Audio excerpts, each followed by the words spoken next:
Onde está a cultura? A cultura está em todos os cantos do Brasil.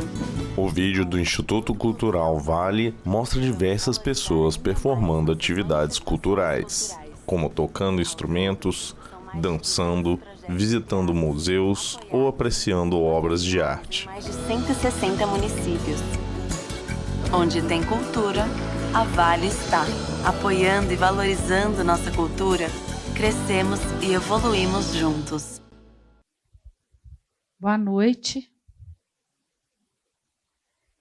Bom, eu quero apresentar o cientista político Tomás Zikman de Barros, que participa do ciclo de debates filosóficos Mutações, dentro do Sempre um Papo, falando sobre o tema A Transgressão e o Populismo, ou a Defesa do Transpopulismo.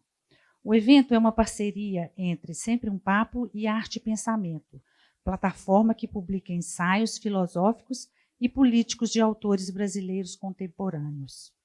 O Sempre o Papo é viabilizado através do patrocínio do Instituto Cultural Vale e CEMIG, via Lei Federal de Incentivo à Cultura, do Ministério da Cultura. O ciclo de debate Mutações é realizado pelo Arte e Pensamento, o SESC e apoio institucional da Embaixada da França no Brasil. Tomás Zikman é um homem branco de cabelos curtos e barba castanhos escuro. Ele veste uma camisa social branca e está sentado atrás de uma mesa no palco do teatro. E Secretaria de Estado da Cultura e Turismo de Minas Gerais. Seja bem-vindo, Tomás. Muito obrigado. Muito obrigado. Muito obrigado. Eu queria primeiro dizer o quão feliz eu estou de estar aqui em Belo Horizonte, uma cidade a qual eu não vinha fazia muito tempo, e poder trocar algumas ideias com vocês. Também não posso começar sem agradecer, obviamente, toda a equipe do Sempre um Papo pelo convite, pela possibilidade de estar aqui, em especial ao Afonso Borges, um querido amigo. Também queria agradecer ao pessoal do SESC, ao Adalto Novaes, que me convidou para participar do ciclo Mutações, toda a equipe que organiza o ciclo Mutações em São Paulo e aqui em Belo Horizonte. É uma honra muito, muito grande poder participar desse ciclo, que eu acho que é um patrimônio do Brasil. A minha apresentação tem esse título, A Transgressão e o Populismo, ou Em Defesa do Transpopulismo. Eu espero que nos próximos 45 minutos eu consiga explicar o que eu quero dizer com transpopulismo. E eu vou dividir a minha apresentação em 3 momentos. Eu vou fazer uma coisa bem francesa. Aqui na França eles gostam de começar anunciando a estrutura da dissertação. Então, a minha apresentação será dividida em 3 momentos. No primeiro momento, eu vou apresentar a minha definição de populismo como uma transgressão estética. Vou querer explicar o que seria essa transgressão estética e como pensar o populismo nesses termos. No segundo momento, eu vou trazer o pensamento de um autor francês, um pensador, escritor, chamado Georges Bataille, que viveu na primeira metade do século XX, grosso modo, nasceu em 1897 e faleceu em 1962, e é um pensador central para que nós pensemos o que é transgressão, e a relação da transgressão com a política. Então vou fazer essa introdução ao pensamento do Georges Bataille. E no terceiro momento eu vou debater afinal o que seria essa ideia de transpopulismo que eu defendo, e a partir dessa ideia debater o que seria esse fenômeno do populismo, e se o populismo seria democrático ou não, não é? Pensar o populismo, se ele pode ser emancipador ou se ele tem derivas reacionárias. Queria começar também fazendo um pequeno disclaimer. Durante essa apresentação eu vou tratar de diversos autores. E a minha forma de proceder é sempre a construção de paralelos entre esses autores. Se trata, sem dúvida, de um exercício que exige mediações. Eu vou falar, por exemplo, de Hannah Arendt, Rancière, Bataille, Heidegger. Bem, são pensadores que são diferentes.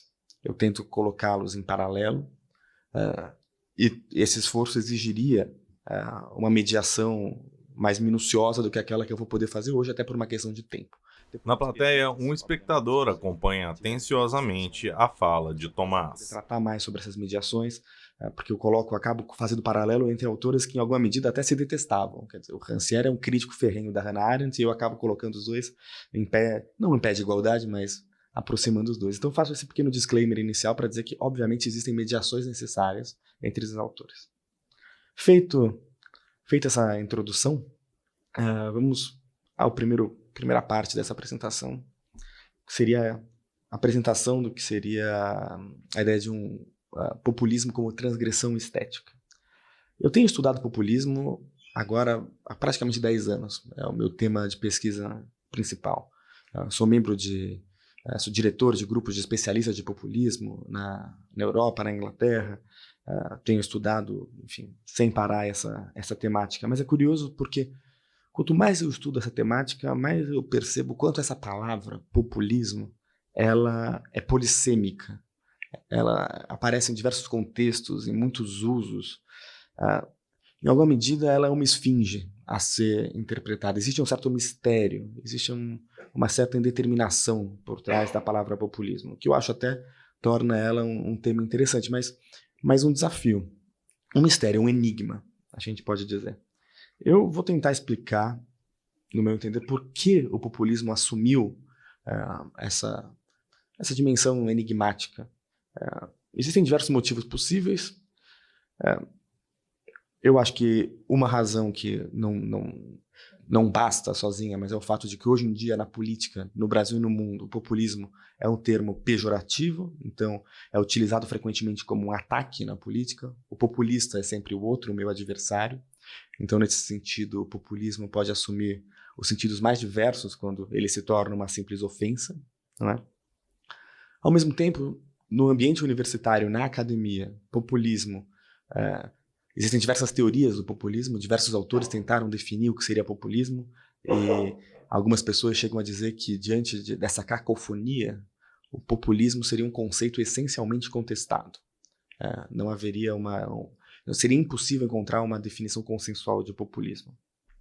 E precisamente por conta disso, muitos autores, colegas meus, defendem que nós não deveríamos tentar estudar o populismo como, enfim, a partir da ideia de encontrar uma definição de populismo. Não.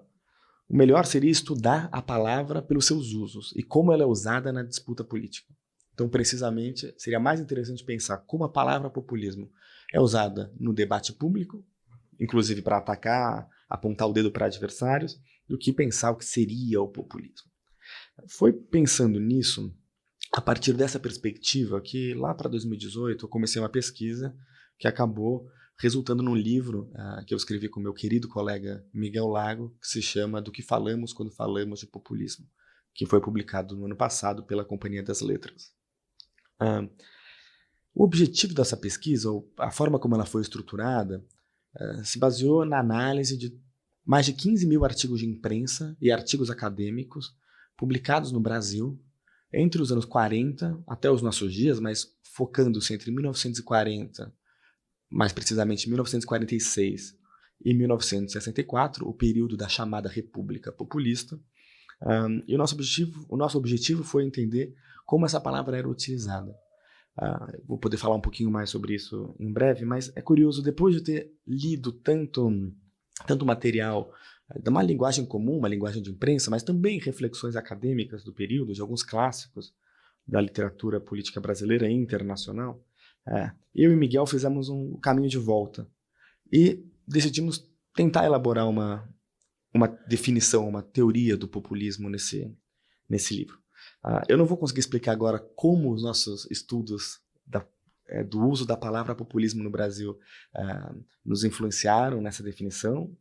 Daqui a pouco vou tentar falar um pouquinho mais sobre isso, mas eu vou tentar apresentar muito brevemente essa definição, para, no momento seguinte, dizer: eu continuo muito contente com essa definição, eu acho que ela é muito boa, mas eu acho que ela pode ser refinada. A definição que vocês encontrarão no livro, se vocês nos derem a honra de lê-lo, é uma definição que eu acho que pode ser um pouco mais trabalhada e simplificada em alguma medida, ao mesmo tempo que ela pode ser complexificada junto com essa simplificação.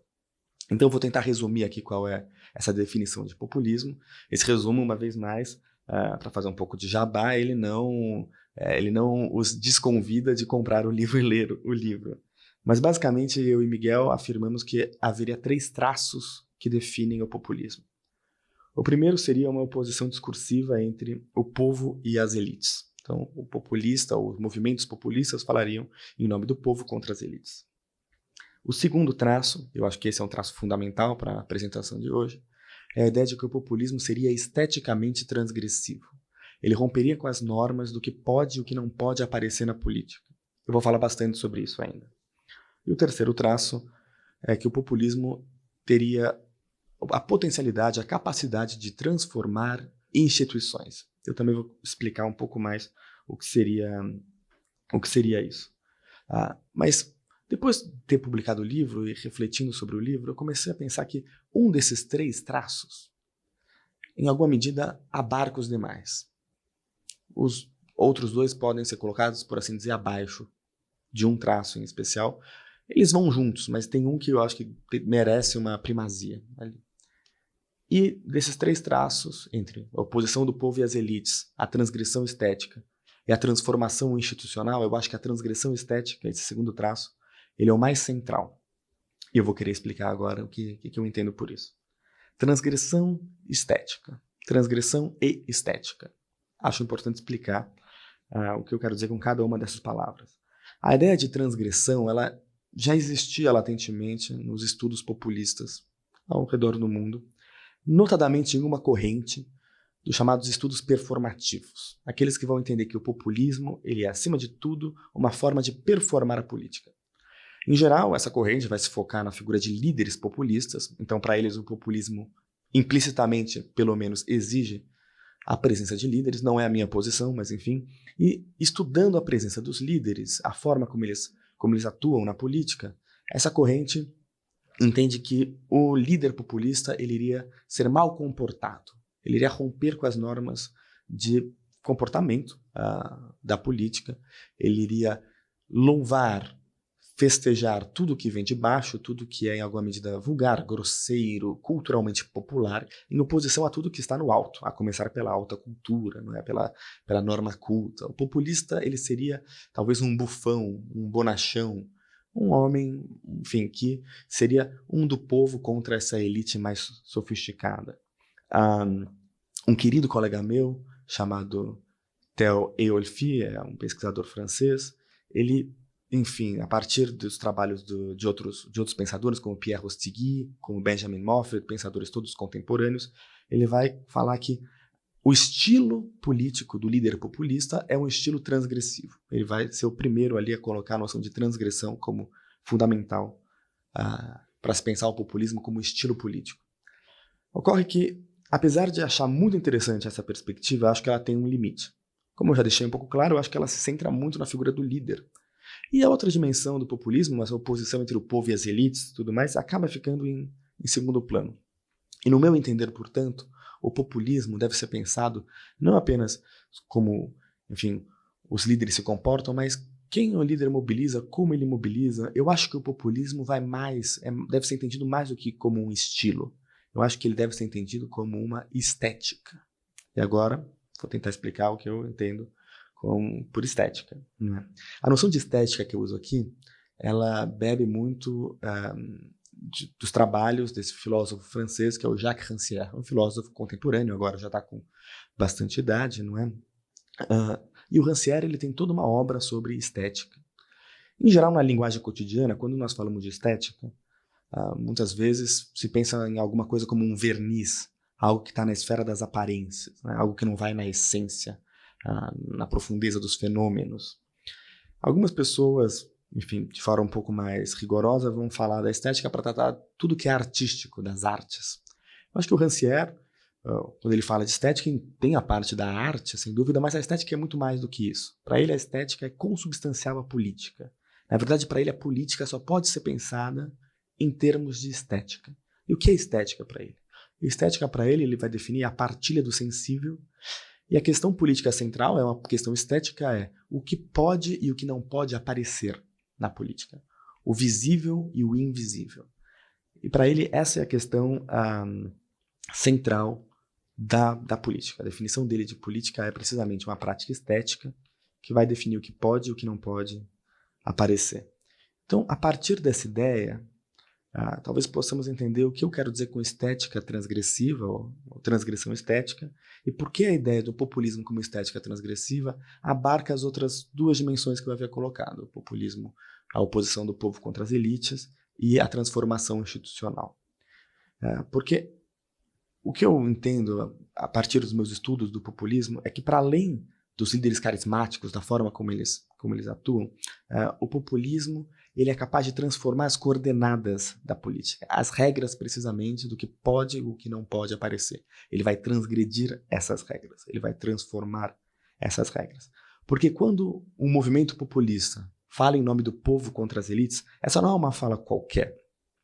O povo ao qual o movimento populista se refere, ele mobiliza o invisível, ele mobiliza aquilo que estava às margens, aquilo que não podia aparecer, aquilo que estava excluído da ordem simbólica. Historicamente, nós podemos pensar em trabalhadores, negros, mulheres, gays, pessoas trans, enfim. O que o Rancière chamaria da parte do sem parte. Aqueles que não têm espaço na representação, na esfera pública, no espaço das aparências. Aqueles que não têm voz, ou que quando falam não são ouvidos. Por isso o populismo é transgressivo, porque ele vai incluir na política esses setores que estavam marginalizados, excluídos, que não tinham voz.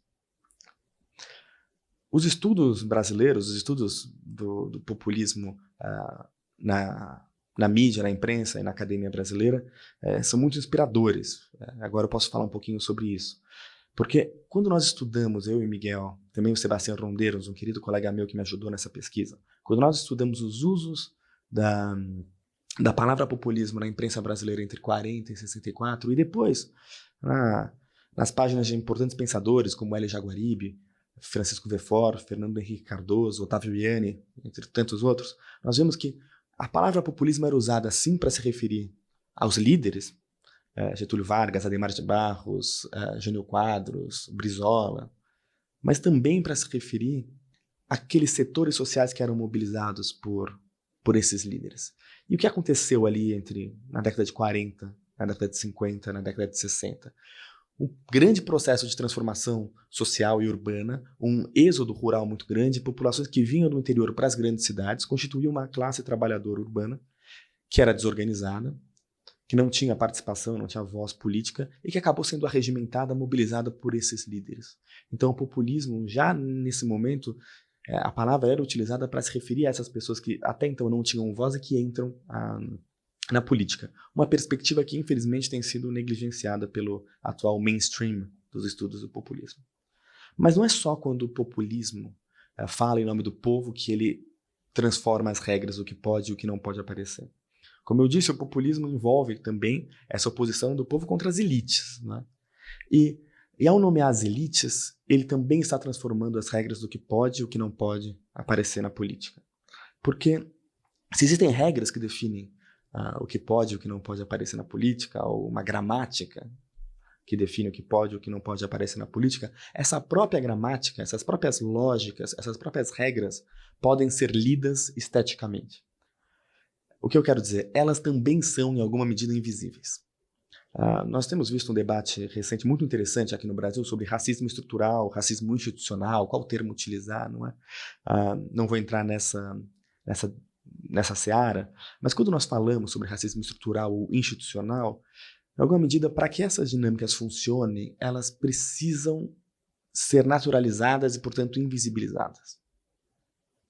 Então, a própria regra do racismo institucional, por exemplo, envolve não perceber esse racismo, naturalizar esse racismo. Isso que torna a dinâmica institucional ou estrutural eficiente. Isso que a permite reproduzir-se, não é? Então, quando o populismo nomeia as elites, e não precisa ser a palavra elite, pode ser, enfim, quando ele encontra um adversário, um antagonista, ele, em alguma medida, está tirando da invisibilidade, ou demonstrando, dando um nome a essas formas de dominação estruturais que são naturalizadas e invisibilizadas. Ele expõe, ele representa, ele dá um símbolo para uma forma de dominação. E isso explica por que também a ideia de transgressão estética abarca o terceiro ponto, que é o populismo como sendo capaz, sendo uma força de transformação institucional. O espectador assiste atentamente. Porque quando eu falo de instituição, eu não estou me referindo apenas a prédios públicos com funcionários e carimbos, enfim, estatutos e leis. Instituição, e aí existe toda uma tradição do institucionalismo que vai falar disso, a instituição é qualquer forma de regra, de norma social que estabeleça a forma como uma sociedade se comporta. Enfim, as regras de produção e reprodução dessa sociedade são regras escritas e não escritas. Não é? E o populismo, portanto, ao transformar as coordenadas do que pode ou que não pode aparecer na política, ele vai ter o poder de transformar essas regras. Não é? Então, o populismo ele cria uma crise institucional, porque, no meu entender, ele cria uma crise que a gente podia dizer ontológica, porque ele vai transformar a forma mesmo como nós conseguimos ver a realidade, os nossos critérios para ler a realidade. E isso talvez explique por que o populismo é experimentado como uma certa essa esfinge, esse mistério, esse enigma, porque ele transforma os nossos próprios critérios para ler o mundo. E é por isso que, quando nós vemos uma vitória de um líder populista, isso em muitos casos é vivido como uma surpresa, como algo que nós temos dificuldade de entender. Porque quer dizer que as próprias coordenadas pelas quais nós líamos o mundo foram abaladas. Né? Bem, passando ao segundo ponto dessa apresentação, eu vou falar um pouco agora sobre o Georges Bataille, esse pensador, escritor e filósofo francês. Uma vez mais, Bataille nasceu em 1897 e morreu em 1962. E ele é uma fonte inescapável quando nós vamos falar sobre transgressão. E nos ajuda a pensar sobre inclusão e democracia. Mais do que isso, eu acho que ele nos ajuda a pensar, a partir dessa perspectiva do populismo como transgressão estética, o que seria um populismo emancipador e também as suas derivas reacionárias. Acho que a biografia do Bataille nos inspira nisso. Sem dúvida, o Bataille foi uma figura muito controversa já na sua época. Ele foi próximo dos surrealistas, ao mesmo tempo depois rompeu com o surrealismo e com os surrealistas, sobretudo. Ele era um arquivista e bibliotecário que desde muito cedo teve contato com as mais diversas fontes e foi influenciado por muitos pensadores. Ele era um leitor voraz de Freud, um leitor voraz de Marx, um leitor voraz e admirador de Heidegger, Alexander Kojève, entre tantos outros. Ao mesmo tempo era próximo de Lacan, vivia no meio intelectual francês bastante conturbado, não é? E também teve uma influência muito grande a sua posteridade. Até hoje em dia existem muitos pensadores que direta ou indiretamente foram influenciados pelo Bataille.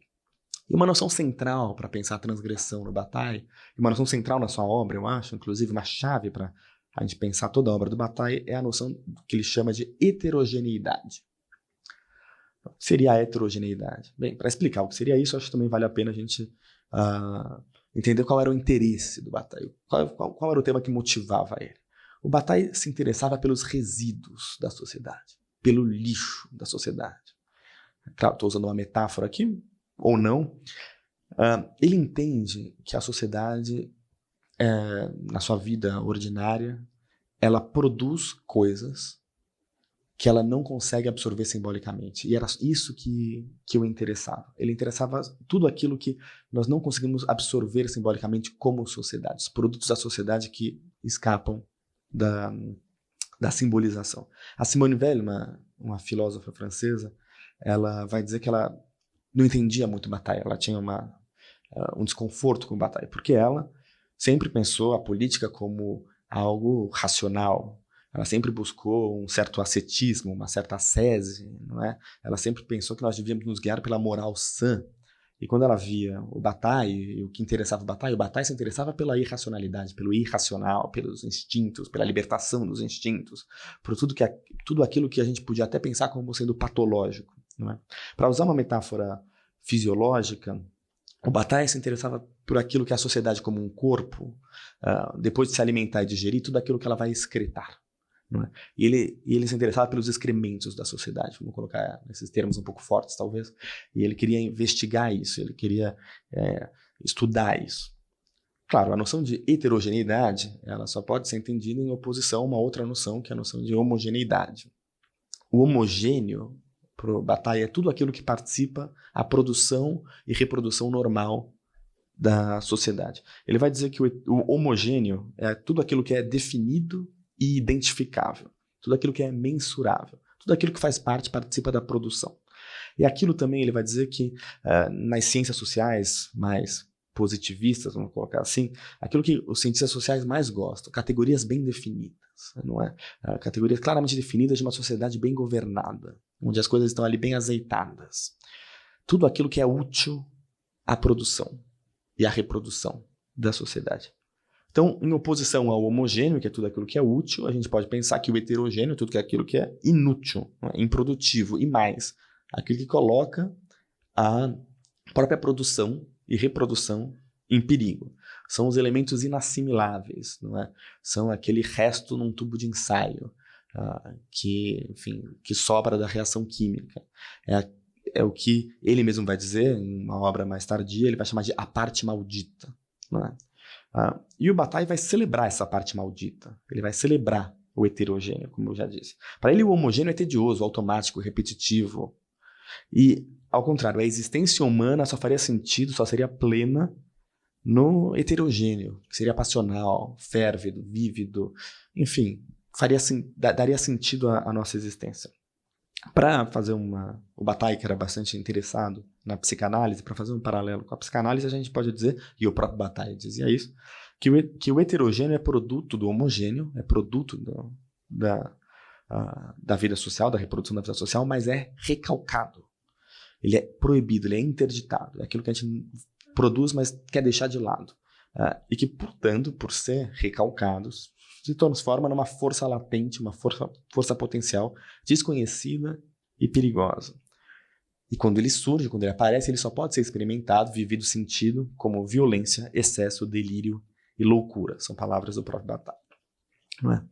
Antes de continuar falando sobre Bataille, eu acho que vale a pena, para entender melhor essa ideia de heterogêneo, fazer alguns paralelos ou apresentar algumas noções correlatas à ideia de heterogeneidade no trabalho de outros pensadores, filósofos. Não é? Eu acho que eu faço também esse detour porque isso vai ser útil para nós pensarmos o populismo. Acho que a primeira referência que precisa ser citada, uma noção correlata de heterogeneidade, se apresenta no trabalho do Marx. Como eu falei, o Bataille era um leitor voraz do Marx. E ele, ao mesmo tempo que se inspira no Marx, ele inverte o marxismo, porque o interesse dele era um interesse diferente do interesse do Marx. O Marx, como nós sabemos, se interessava na produção, no capitalismo e tudo aquilo que tomava parte na produção do capitalismo. As relações de produção do capitalismo para o Marx são fundamentalmente uma relação de luta de classes. Existem duas classes fundamentais, o proletariado e a burguesia. O Bataille vai se interessar precisamente por tudo aquilo que escapa desse escopo, não é?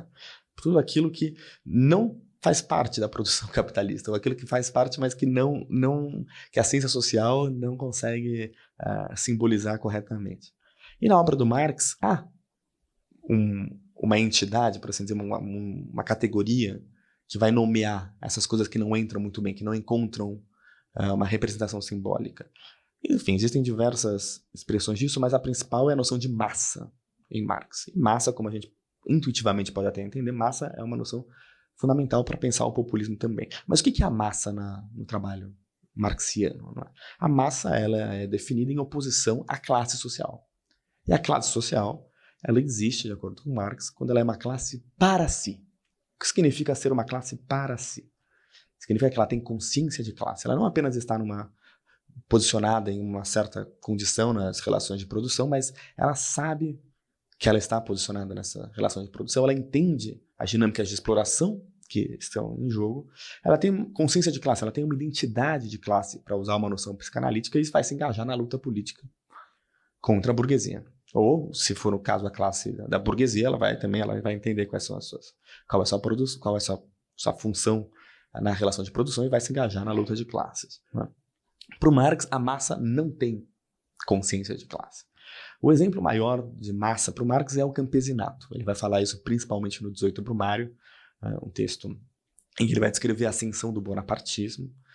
E ele vai comparar, ele vai falar que o campesinato é uma classe social na mesma medida que um punhado de batatas é um saco de batatas. Que, assim, eles são desorganizados, não existe uma organicidade no campesinato. Eles estão isolados e por isso eles podem ser mobilizados por um líder carismático. Né?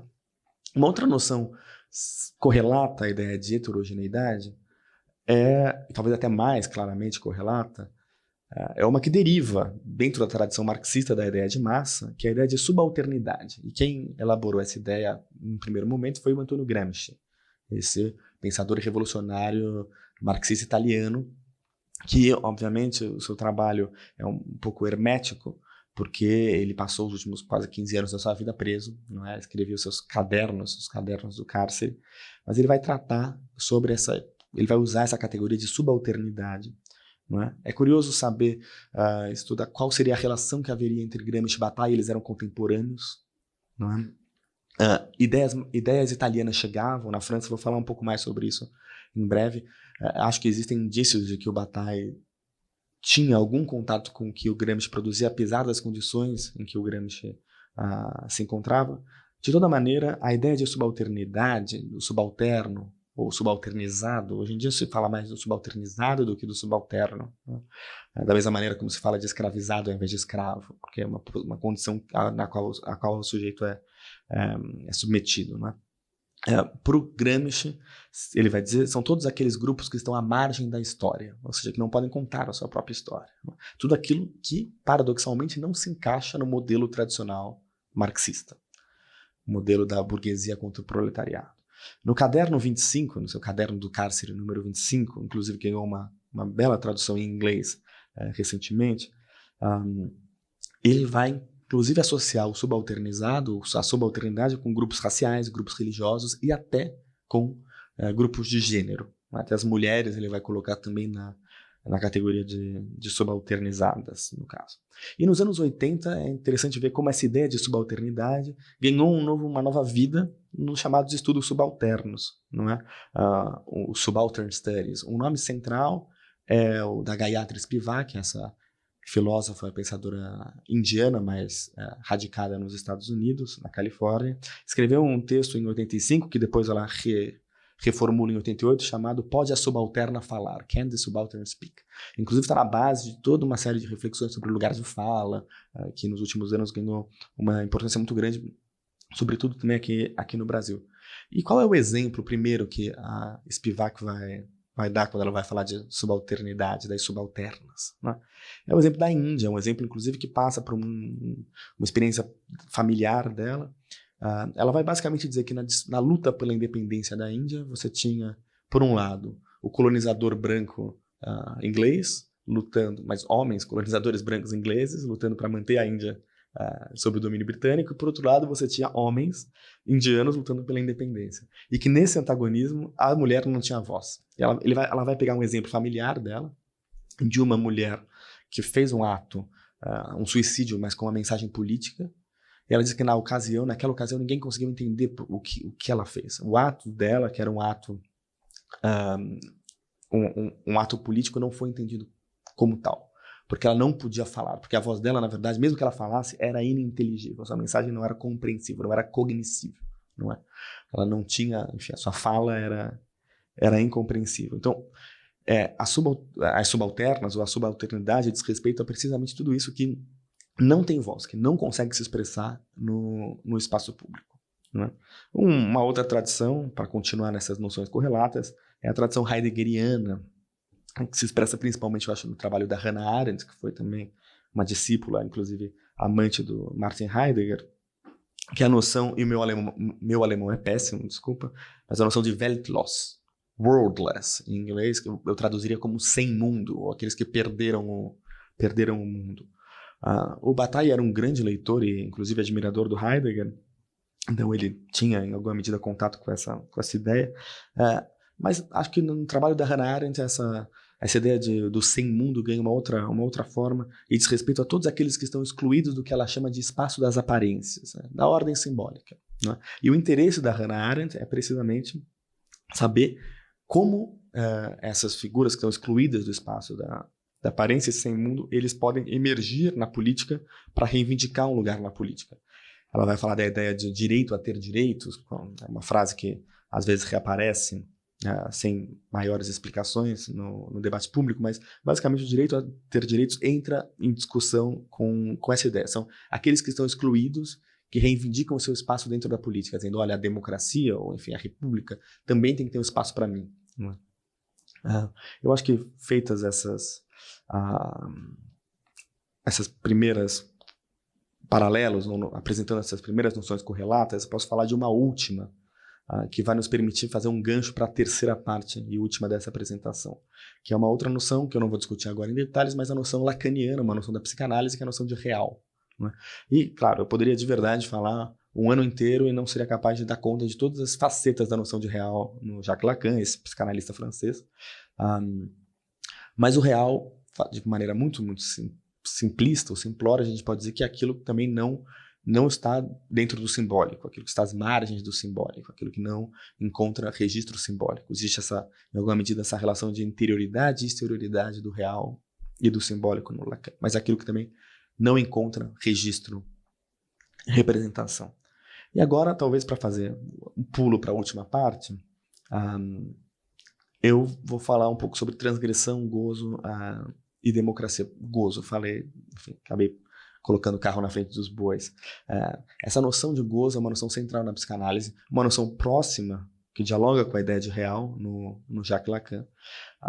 E eu acho que ela nos permite pensar a transgressão, o transpopulismo e a relação do populismo com a democracia. Por quê? Porque a ideia de gozo, ela diz respeito à força afetiva do populismo. Enfim, quando a gente fala de populismo, existe um lugar comum, que é associar o populismo à emoção, à desrazão, ou irracional. Os populistas são loucos, são irracionais todos, são histéricos, a histeria do populismo. Eu acho que esse tipo de discurso é problemático em diversos sentidos. Primeiro porque a oposição entre razão e emoção, eu acho que ela não se sustenta em praticamente nenhum grau. E além do mais, ela serve precisamente para silenciar e excluir vozes, que em geral não podem se fazer ouvir na sociedade. Sempre assim, a mulher é histérica, não é, você é maluco, o populista é o irrazoável. É uma maneira então de, uma vez mais, recalcar, excluir, silenciar. Mas essa ideia de emoção, e as noções de emoção e afeto são muito próximas, praticamente sinônimas, né? No Lacan, o afeto, essa ideia de afeto, é permeada pela noção de gozo. E a noção de gozo, por sua vez, é permeada pela ideia de transgressão. Não é? É uma noção lacaniana, mas uma noção lacaniana inspirada, informada pelo Georges Bataille. É curioso porque a biografia do Jacques Lacan e a biografia do Georges Bataille se intercruzaram em diversas esquinas, às vezes com dimensões novelescas, inclusive, assim, do tipo, o Lacan se casou com a ex-esposa do Bataille e ele teve, enfim, a Sylvia Bataille foi primeiro casada com Georges Bataille, depois eles se separam na década de 30. Ela vai ficar com o Lacan, ela engravida do Lacan, mas ela ainda está casada com o Bataille nessa ocasião, a filha dela nasce, a filha dela é nomeada Judith Bataille, mas é filha do Lacan, depois ela vai casar com Jacqueline Miller, ela faleceu em 2017, a Judith Miller, mas para você ver que assim, eram realmente pessoas que estavam bastante próximas, inclusive nessa dimensão de um convívio praticamente familiar ou quase isso, né?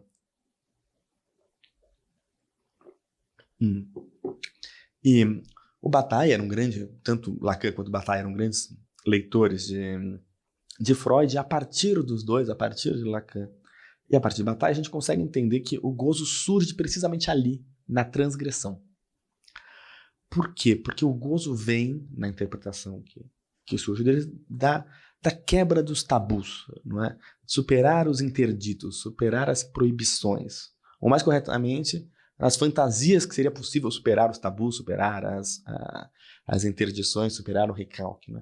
Para falar da dimensão política dessa ideia de gozo, a gente pode voltar um pouco até antes da ideia de gozo ser formulada, uma tradição que é a tradição do freudo-marxismo, né? A esquerda freudiana, que tentou a partir da... a gente tem o Hayek, o Marcuse, entre tantos outros, que vão, a partir da descoberta freudiana, tentar pensar a revolução política, a transformação política. Eles vão dizer que só pode haver emancipação política se houver também uma forma de emancipação sexual. Revolução política deveria ser acompanhada, só poderia existir com uma revolução sexual. Uma revolução que iria, então, romper com as limitações do superego, ou do supereu, como se fala em português, que é uma instância, enfim, de controle, de culpa, que causa o recalque e, por conseguinte, a emergência de sintomas, dos chamados sintomas mórbidos. Uma espectadora assiste a fala. Essa ideia de uma revolução política que só poderia existir como uma revolução sexual foi criticada por ser um pouco ingênua em alguma medida, mas ela nos convida a pensar sobre a relação entre gozo e democracia. Porque diversos autores, inclusive o Jacques-Alain Miller, esse que viria a casar com a filha do Bataille, quer dizer, com a filha do Lacan, que tinha o nome do Bataille, ele chega a dizer que a democracia liberal, tal como ela se estruturou nos últimos 30 anos, ela está numa crise. Em alguma medida, essa crise vem do fato de que ela carece de gozo e fantasia. Não é? Existe, para citar o Max Weber, existe um desencantamento, por assim dizer, para pegar essa referência do Weber, um desencantamento com a democracia liberal.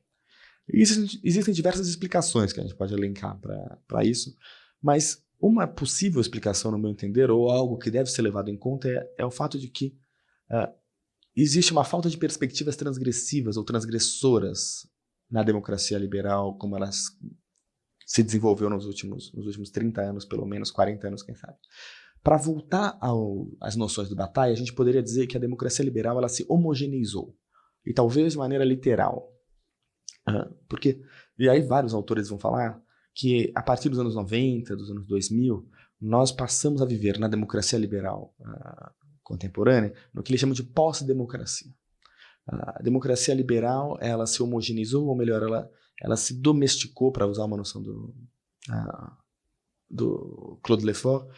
E o que eles querem dizer? O que eu quero dizer com isso? Bem, a ideia de pós-democracia baseia-se na constatação de que os partidos tradicionais da política, pelo menos na Europa, nos Estados Unidos, eles foram se tornando cada vez mais parecidos.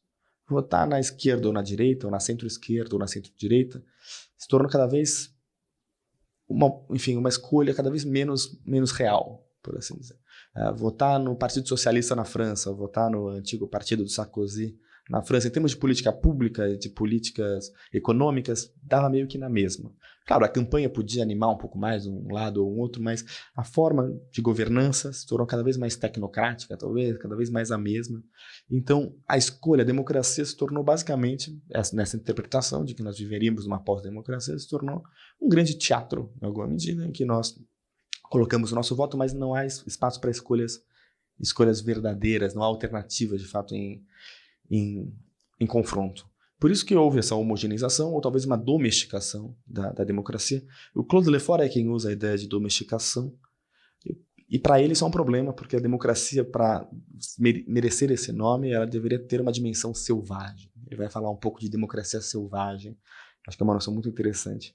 O que ele quer dizer com essa ideia de democracia selvagem? Bem, a democracia para o Lefort, Claude Lefort, esse também filósofo francês, que viveu ao longo do século XX, mas principalmente na segunda metade do século XX. A democracia é a forma política moderna por excelência. Né? E o que é a modernidade? O que define a modernidade? Modernidade, para ele, é marcada pela dissolução das referências de certeza. Então, todas as práticas sociais que regulam nossa vida, nós começamos a entender a contingência radical. As coisas podem ser diferentes. Nenhum regime político pode continuar se sustentando a partir do argumento de que, é assim porque Deus quis, é assim porque a natureza assim determinou, é assim porque a vontade do rei, da autoridade. Todas as formas, as referências de certeza, de autoridade, são dissolvidas na modernidade, vão perdendo a sua força. E a democracia, no entender do Lefort, é precisamente o espaço, a forma de sociedade que acolhe melhor essa indeterminação radical que marca a nossa era moderna, não é? Porque a democracia ela vai acolher essa indeterminação. Mas, para tanto, o Lefort vai dizer, a democracia depende do conflito. Ela se sustenta muito menos no consenso e muito mais no dissenso, no antagonismo ou no agonismo, se a gente quiser, na disputa de projetos. Não é? Porque, de acordo com ele, é apenas na disputa de projetos que nós podemos questionar as hierarquias naturalizadas, as coisas que estão, enfim, as formas de autoridade tradicionais. E ao fazer isso, questionar instituições, como eu havia definido, instituições com as regras escritas e não escritas, enfim. É na disputa de projeto, no antagonismo que as instituições podem ser questionadas e que nós podemos também, assim, incluir o que estava excluído, incluir aqueles setores que não tinham espaço ainda na própria democracia. Então, o que ocorre, fazendo um pequeno regresso, portanto, é que na versão homogeneizada, domesticada da democracia, não há espaço para transgressão, não há espaço para esse questionamento institucional, para esse conflito, não é? E isso implicaria, de acordo com alguns autores, pelo menos no meu entender, na minha interpretação deles, uma incapacidade de mobilização da democracia, uma fraqueza, o desencantamento da democracia. Por quê? Faltaria transgressão, faltaria gozo na democracia, faltaria essa dimensão de transformação, de questionamento. Tá? E, portanto, fica nítido, talvez, aqui, um paralelo possível, ou a relação possível entre transgressão e democracia. Porque, no meu entender, a inclusão do heterogêneo, dos subalternizados, ela tem uma dimensão, ela pode ter uma dimensão emancipadora. E agora eu posso, para me aproximar do final, tentar explicar o que seria essa ideia do transpopulismo. Né?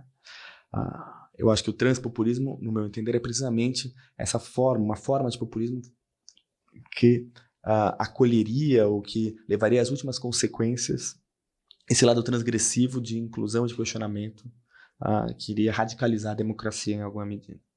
Enfim, alguns autores têm falado, têm estudado nos últimos anos o que eles chamam de populismo transnacional.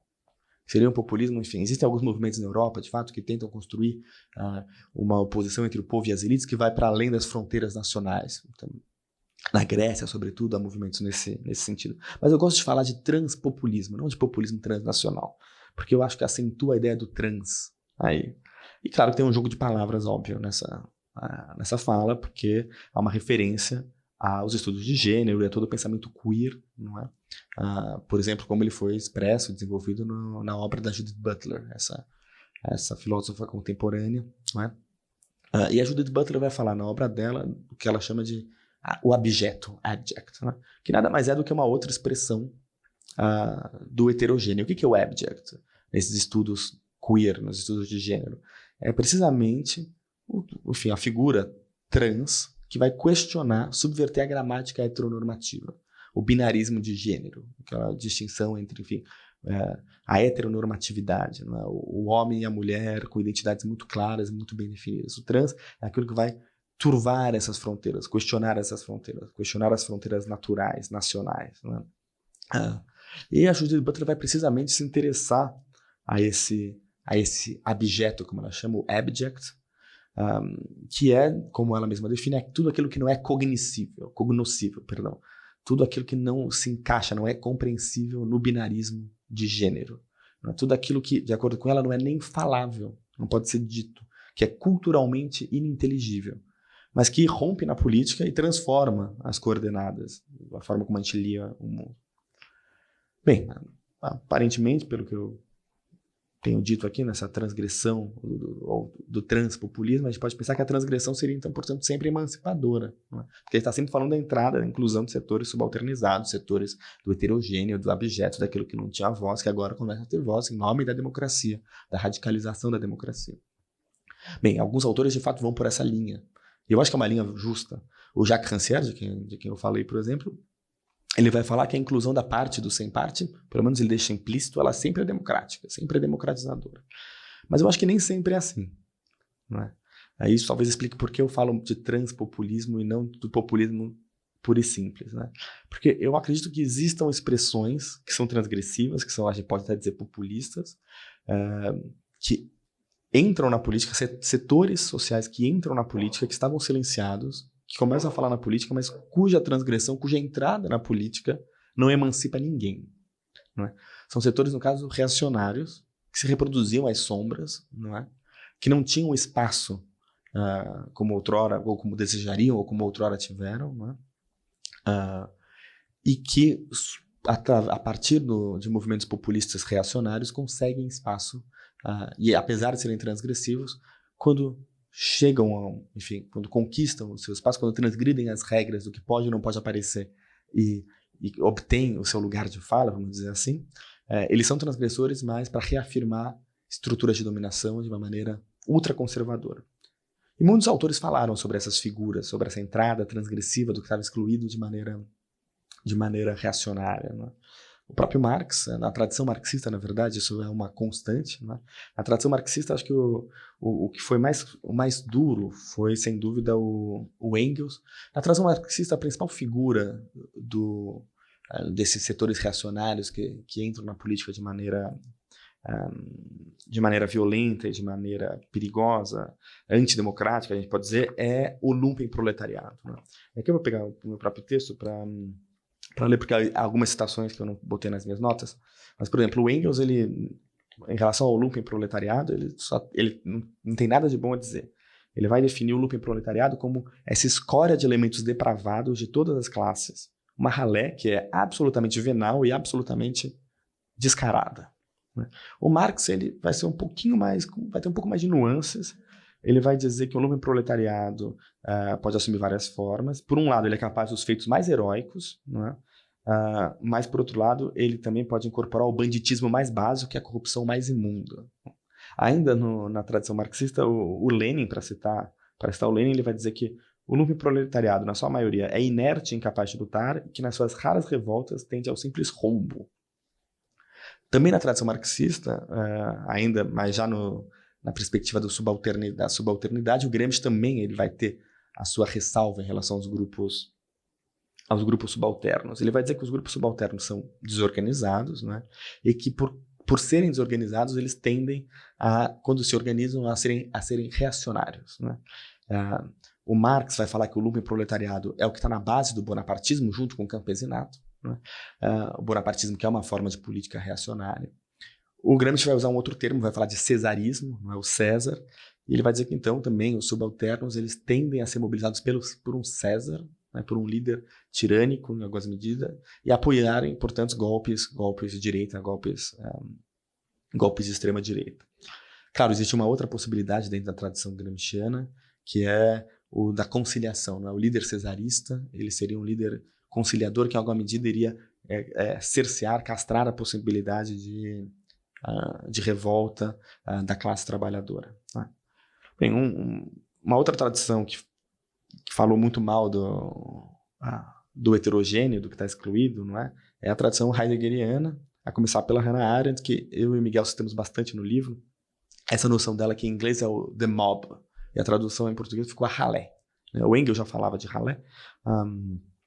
E para Hannah Arendt, a ralé é uma expressão da massa, não é? Mas uma expressão reacionária. Ela se refere precisamente a esses setores reacionários que estão excluídos da política, mas que conseguem uma voz na esfera pública de maneira absolutamente autoritária e problemática. Claro, existe um contexto para explicar o surgimento dessa ralé. São setores que estão desamparados com esse mundo que se desencanta, que essas certezas que se esvaem, não é? E vem um mundo em que cada vez mais se questiona a certeza sobre Deus, família, autoridade.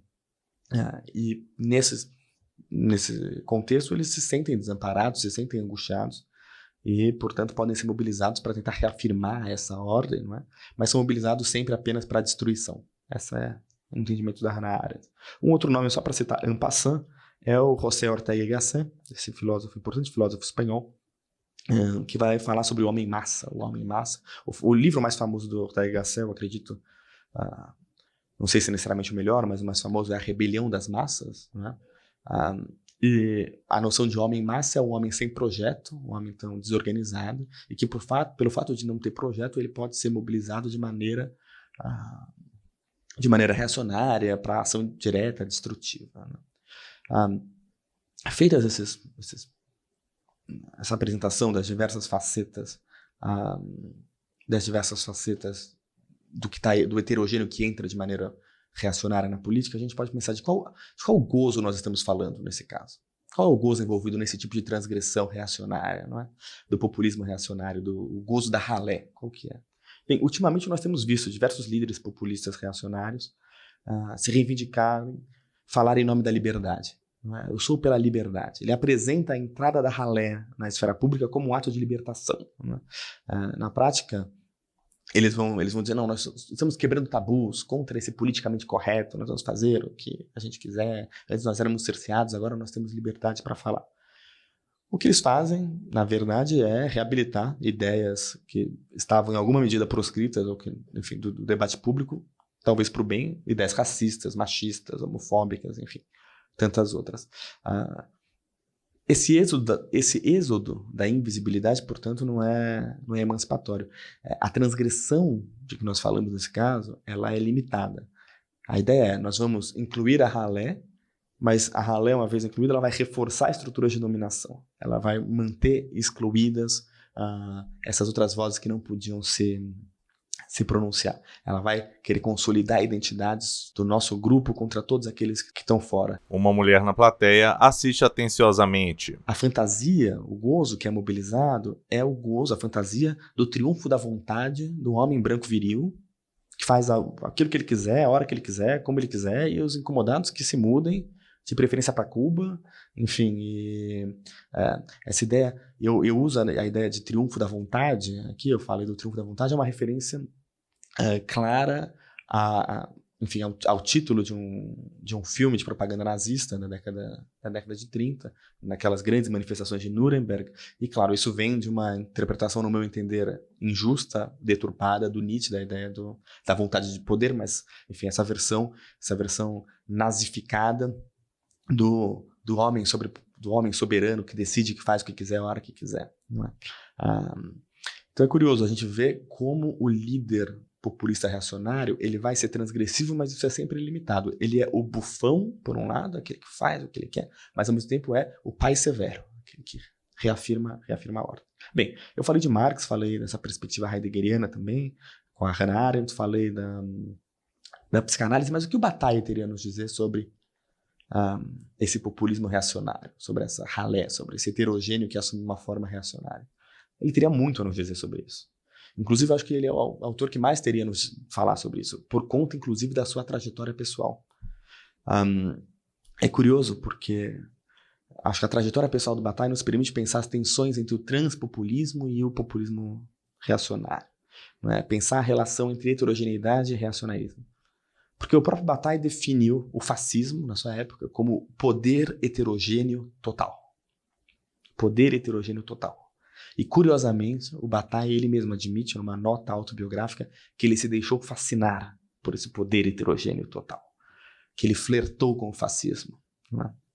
Ele afirma que, ali na década de 30, o grupo político dele, junto com André Bresson, depois eles iriam romper, o grupo chamava Contra-Ataque, ele teria flertado abertamente com o fascismo, a ponto de que o André Breton, quando eles brigam, vai acusar o Bataille de surfascismo.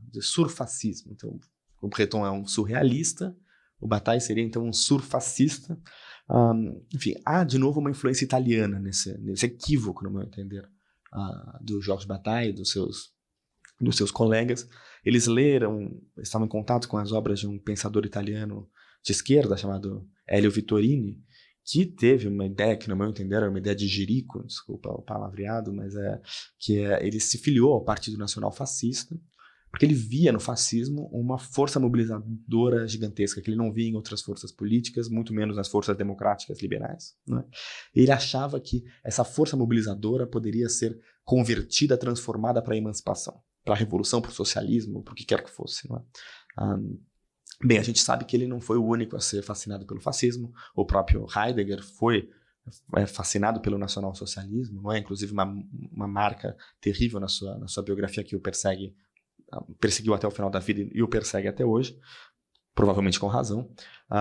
Ele acreditava, então, mas o Elio Vittorini acreditava que era possível converter a força mobilizadora do fascismo para a emancipação. E o Bataille seguiu mais ou menos a mesma toada, talvez não a ponto de se filiar a um partido fascista, mas ele acreditava que era necessário se apropriar das armas do adversário para conseguir mobilizar a população para o que ele chamaria de uma revolução real. Não é? Porque ele acha que a democracia liberal, como ela estava estruturada naquela época, ela não era capaz de mobilizar. Ele percebe, o Bataille, assim como o Vittorini, percebem rapidamente, o Bataille mais rapidamente do que o Vittorini, os limites dessa ideia, dessa fascinação. Ele percebe que o fascismo, a transgressão fascista, é uma transgressão limitada e limitadora. Não é? Ele vai afirmar que, no final das contas, o líder fascista é um ator heterogêneo, mas em um movimento rumo à homogeneização. O objetivo do líder fascista qual que é? Reunificar a sociedade, abolir o conflito, não é? Produzir nesse momento novas exclusões, não é? E reafirmar estruturas de dominação. E ele percebe, portanto, que a ideia de se apropriar das armas do adversário nada mais faria do que tornar a revolução real que ele defendia indistinguível de um levante fascista radicalizado. Essa história é interessante porque ela nos informa sobre algumas críticas que foram feitas recentemente a alguns autores que têm defendido o chamado populismo de esquerda na Europa. Uma acusação que é feita contra o Ernesto Laclau, Chantal Mouffe, que são figuras muito importantes, mas que têm sofrido ataques, talvez alguns merecidos. A ideia é, será que esse populismo de esquerda não seria apenas o populismo reacionário com o sinal trocado? Essa ideia de usar as armas do inimigo, será que, no final das contas, a gente não acabaria reafirmando a mesma gramática de exclusão destrutiva, pretensamente para avançar uma pauta de esquerda? Bem, talvez esse seja o caso de algumas expressões do populismo de esquerda, mas o transpopulismo, e eu sublinho a ideia do trans, ela é central para querer evitar esse tipo de erro, esse tipo de ideia de apenas fazer um populismo reacionário com sinal trocado. Porque os estudos queer, os estudos de gênero, nos inspiram a dizer que o transpopulismo ele é fiel à ideia de transgressão, ele vai até o fim na ideia de transgressão. Ele vai querer estabelecer, portanto, uma outra relação com a identidade. Porque o prefixo trans, quando nós falamos de trans, vem do quê? Vem de atravessar, de transpassar, não é? Fronteiras, atravessar fronteiras. O populismo transnacional, que alguns defendem, ele vai questionar as identidades nacionais. Lembrando que a ideia de nação vem de nascimento, de onde nós nascemos, a identidade que seria do berço. Bem, vamos questionar as identidades que vêm do berço para ver o que nós podemos construir. E os estudos queer vão um pouco no mesmo sentido, na verdade. Questionar a crítica da identidade reaparece aqui uma vez mais. Eu vi que eu ultrapassei um pouco o tempo, mas eu estou realmente no final do final. A Judith Butler, por exemplo, quando vai falar do objeto, ela vai nos convidar a pensar em práticas estéticas que precisamente vão questionar as identidades estabelecidas do nós contra eles. Toda a prática estética que tenta reafirmar ou fixar identidades. No feminismo que a Butler defende, ela vai sempre nos convidar a um questionamento das identidades, mesmo na identidade mulher, por exemplo. O feminismo da Butler vai buscar um questionamento constante dessa própria categoria, não é? E o objetivo, talvez, nisso seja colocar em questão a ordem simbólica, colocar em questão as identidades hegemônicas e aprender a gozar desse questionamento. Portanto, no transpopulismo, o povo, essa entidade povo, ela tem uma identidade aberta. É diferente do populismo reacionário, que quer fechar identidades, que quer impedir, em última análise, a transgressão, que vai ser transgressivo, mas apenas para reafirmar fronteiras rígidas. Não, o transpopulismo vai questionar as fronteiras. Né? Ele vai, portanto, reafirmar, reviver a promessa democrática. Ele vai buscar incluir, no nome desse povo, vai querer incluir os setores que estão, em alguma medida, excluídos da democracia, que ainda não têm voz, que ainda não conseguem aparecer. Aqueles aos quais a democracia ainda não chegou. Voltando a Hannah Arendt, a ideia do direito a ter direitos, o povo do transpopulismo é precisamente uma bandeira de luta, não é? Daqueles que querem poder gozar de direitos, não é? E que questiona-se sempre a sua própria identidade.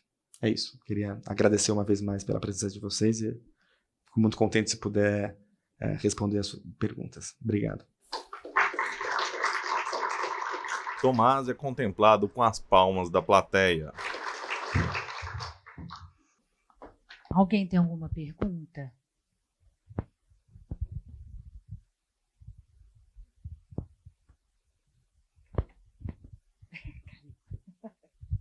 O espectador recebe o microfone para fazer uma pergunta a Tomás. Boa noite. Boa noite, Tomás. Uma alegria te ouvir. Eu me chamo Roberto, sou professor aqui da UFMG do urbanismo.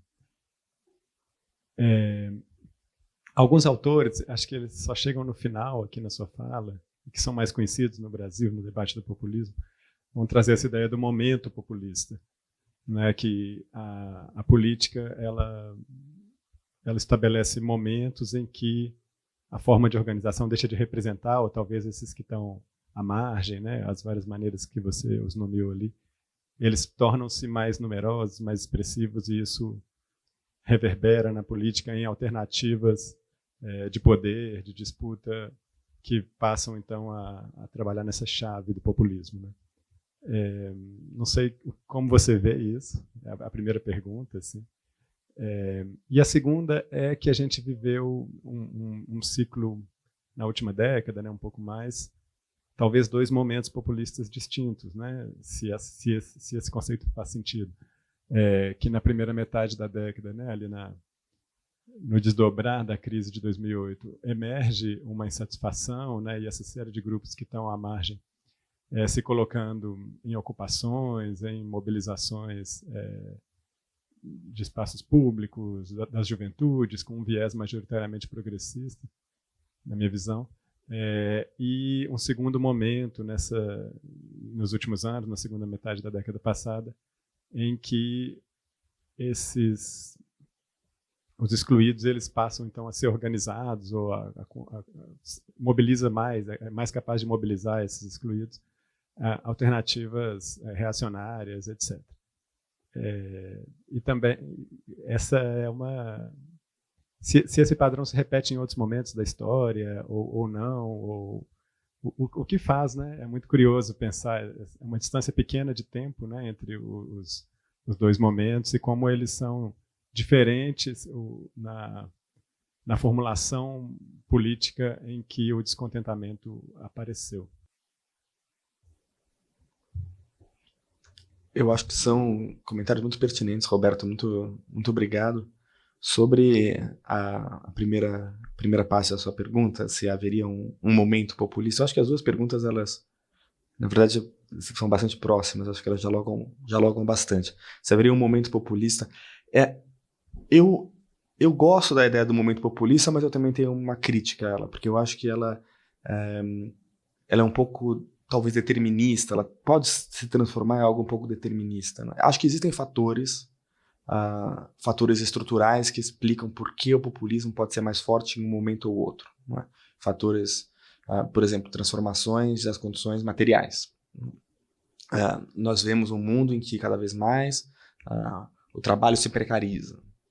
Então as pessoas elas aumentam as suas incertezas, as suas angústias nessa dimensão bastante material, uma angústia econômica, não é? Por assim dizer. A gente vê transformações na forma como a política é organizada internacionalmente. Cada vez menos os estados nacionais têm poder de fazer políticas públicas de maneira soberana, autônoma, porque eles estão, em alguma medida, eles são obrigados a seguir determinações internacionais, ou enfim, se você aumenta. No passado, o governo nacional, se colocasse, por assim dizer, a faca no pescoço dos empresários querendo aumentar impostos, os empresários não tinham a mesma capacidade de mudar a produção deles para outro lugar do mundo. Hoje em dia, cada vez mais tem. Então, o espaço também para se fazer política pública, política tributária, se reduz em alguma medida por conta dessa concorrência, do fato de que o capitalismo se globaliza de verdade. Então, esses fatores, também transformações nas formas de comunicação, todos esses fatores contam de maneira, enfim, bastante objetiva para explicar por que as pessoas estão mais indignadas, mais desamparadas, mais angustiadas, não é? Então haveria talvez um espaço para um momento populista nesse sentido. Por outro lado, eu acho que a vulnerabilidade, a angústia, o desamparo não pode ser entendido apenas nesse sentido. Voltando a Judith Butler, ela não é a única. Ela vai dizer que ela vai distinguir 2 tipos de vulnerabilidade, não é? O que ela chama de precarity e o que ela chama de precariousness. Enfim, não sei exatamente como traduzir isso, mas a gente pode dizer que uma forma de precariedade, de vulnerabilidade, de angústia, seria essa angústia que vem de fatores materiais mais definidos. Mas existe uma outra que nos atravessa em todos os momentos da nossa vida, o fato de que nós vivemos em um mundo que é incerto mesmo. Assim, como eu falava, a dissolução das referências de certeza do Claude Lefort, não é? Esse desencantamento do mundo de que falava Weber. Isso é angustiante por si só. Todos nós acordamos de manhã, em alguma medida, atravessados por angústias e incertezas. Então, eu acredito que o populismo sempre poderá, em alguma medida, emergir a partir desse tipo de angústia e incerteza. Diversos espectadores da plateia acompanham a resposta de Tomás. Nesse sentido, eu sou pouco materialista. Eu não acho que existam determinismos. Né? Tanto não existem determinismos que populismos aparecem e emergem, às vezes, em momentos que a gente nem consegue explicar materialmente. Vamos pensar, eu sei que você escreveu um livro muito bom recentemente sobre junho de 2013, A Razão dos Centavos. Né? Me corrija se eu tiver equivocado, mas é curioso pensar que, enquanto as revoltas na Europa, ali nos anos de 2011, mesmo no Occupy Wall Street, aconteceu em uma situação de crise, de aumento do desemprego, precariedade, no Brasil isso acontecia quando nós estávamos com uma taxa de desemprego mais baixa da história. Tudo bem, a inflação estava aumentando, óbvio, existe nós sempre podemos encontrar os fatores ruins, né? Mas assim, se nós fôssemos fazer comparações internacionais, é curioso que o Brasil, aparentemente, por que uma revolta? Semana passada mesmo também eu discutia com um querido colega jornalista francês que não conseguia entender por que os franceses se revoltam tanto hoje e brigam com Macron, sendo que a França, em termos de indicadores sociais na Europa, é o que tem os melhores indicadores sociais na Europa. Então o que está acontecendo? Por que as pessoas se revoltam? Né? Claro, existe uma perda relativa, a gente pode criar uma série de hipóteses, mas o meu ponto eu acho que haverá espaço para revolta, indignação e populismos, independentemente dos fatores materiais mais objetivos. Né? É isso. Mais uma pergunta. Deixa eu passar aqui. Um espectador assume o microfone para fazer uma pergunta a Tomás. Boa noite, Tomás. Boa noite a todos. Meu nome é Paulo. Eu queria agradecer a sua palestra. É muito rica, né? E para a gente pensar assim, tirar uma pergunta é mais complicado, né? Porque eu não tenho assim a profundidade dessa análise que você fez, mas assim eu sou formado em administração pública na década de 70, né, onde ainda era possível se pensar keynesianismo com muita seriedade, tudo em economias fechadas, né, em que o keynesianismo tinha eficiência, né, depois começou uma abertura, né, e assim uma ocasião eu estava vendo uma estatística em que se comentava que em 1990 para cada $1 de produto ou serviço que cruzasse uma fronteira, você tinha $50 cruzando no mercado financeiro. Em 96, para cada $1, você tinha 75. Né? Então, você vê como é que fica difícil você fazer políticas internas. E eu vi que você fez uma análise do período, você se dedica a estudar de 40 a um período em que esse keynesianismo se aplicava. Né? E hoje, assim, eu fico preocupado porque há mais de 30 anos, eu me lembro que eu li no Le Monde não circulava ainda no Brasil aqui, não tinha edição local, mas uma denúncia de que um determinado país pagava $200 milhões por ano para fazer um racha religioso dentro do Brasil. Tá? E hoje a gente vê que esse racha religioso ele tem um efeito nesse jogo populista que acontece aqui dentro, né? Então, nós estamos vivendo um momento político em que vários líderes, né, são acusados de populistas. Né? Putin, né? Você vê na Itália a possibilidade lá de uma direita. E esses líderes, eles normalmente trabalham com referenciais externos. Né? Aquela pacificação interna, normalmente, ela demanda um inimigo aceito, né? Em que, no caso do Trump, seria o mexicano que cruza a fronteira, o latino, então, essas defesas. Então, eu queria ver, assim, dentro dessa discussão, até que ponto o populismo hoje também ele não é um assunto de uma comunidade ele está sujeito a grande interferência externa. E um outro ponto que eu queria também comentar é que eu vejo que o líder populista ele não sai do nada, ele não cai do céu, né?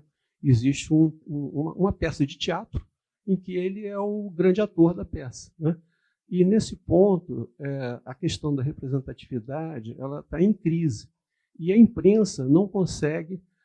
Quando perguntaram ao Tocqueville como é que se consegue enfrentar a imprensa, ele disse assim, com mais imprensa, né? Hoje em dia o que a gente vê é que dia a dia a gente tem menos imprensa, a gente tem meios de comunicação ou anárquicos ou de uma dominação muito forte de grupos econômicos com interesses próprios. Você ir atendendo a interesses empresariais que muitas vezes têm capacidade financeira superiores aos poderes nacionais, né? Principalmente quando os países são menores. Então, eu queria ver o que você pensa desse contexto mais aberto de uma situação do populismo num aspecto de contexto aberto, como a gente está vivendo hoje. Eu acredito que você colocou... É Paulo? É isso? Paulo. Obrigado pela pergunta. Acho que o cenário internacional claramente exerce uma influência sobre todos os países, não é por acaso. Existe um mimetismo, não é? Sem dúvida, mas o fato de que uma crise econômica de proporções globais gera esses sintomas mórbidos em tantos países, claro que as coisas estão relacionadas, não é? Existem discussões, inclusive um pensador que escreveu bastante sobre essas revoltas dos últimos anos, se focando mais nessas revoltas de indignação, Occupy Wall Street, chamado Paulo Gerbaldo, que até recentemente estava no King's College, acho que se mudou para a Espanha agora, acho que ele está na Complutense de Madrid. Ele escreveu um livro muito bom, que é O Grande Recuo. Então ele afirma que talvez internacionalmente hoje nós comecemos a ver um certo refluxo dessas medidas ditas neoliberais. A gente vê a volta do Estado protetor no mundo. A eleição do Biden mostraria isso em alguma medida, enfim. Eu acho que, enfim, esses fatores internacionais, eles são bastante importantes. E algumas pessoas vão dizer que precisamente esse grande recuo, se de fato ocorrer, se de fato o Estado protetor voltar, talvez os populismos perdessem, esse momento populista se esvaísse. É uma possibilidade. Não sei se eu sou totalmente convencido, mas é uma possibilidade. Agora, para fazer um comentário sobre o poder dos Estados nacionais ou não Estados nacionais e a criação de inimigos externos, não é? É curioso porque eu acredito que uma diferença também, e esses pensadores, outros que estudam sobre o populismo transnacional, eu acho que existe uma interface entre a minha ideia do transpopulismo e o populismo transnacional. Eu acho que essa é uma diferença importante, porque talvez a única solução que nós tenhamos para a dura realidade que assola o mundo todo é precisamente uma forma de governança internacional, não é?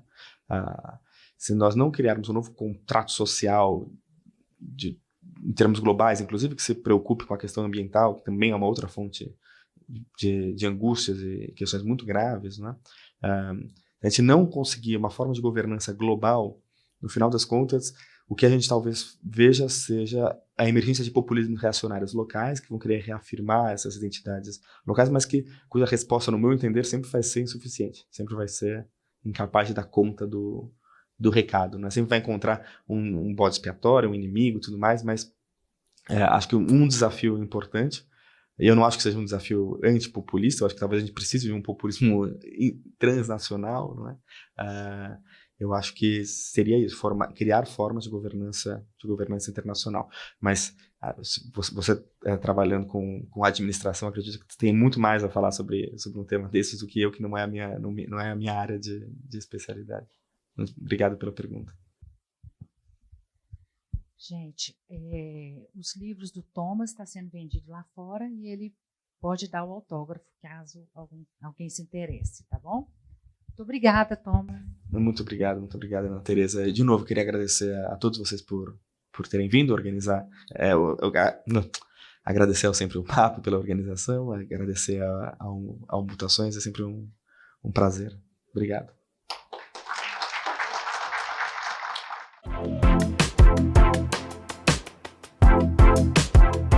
No hall de entrada do teatro, Tomás recebe o público para dar autógrafos, conversar e tirar fotos.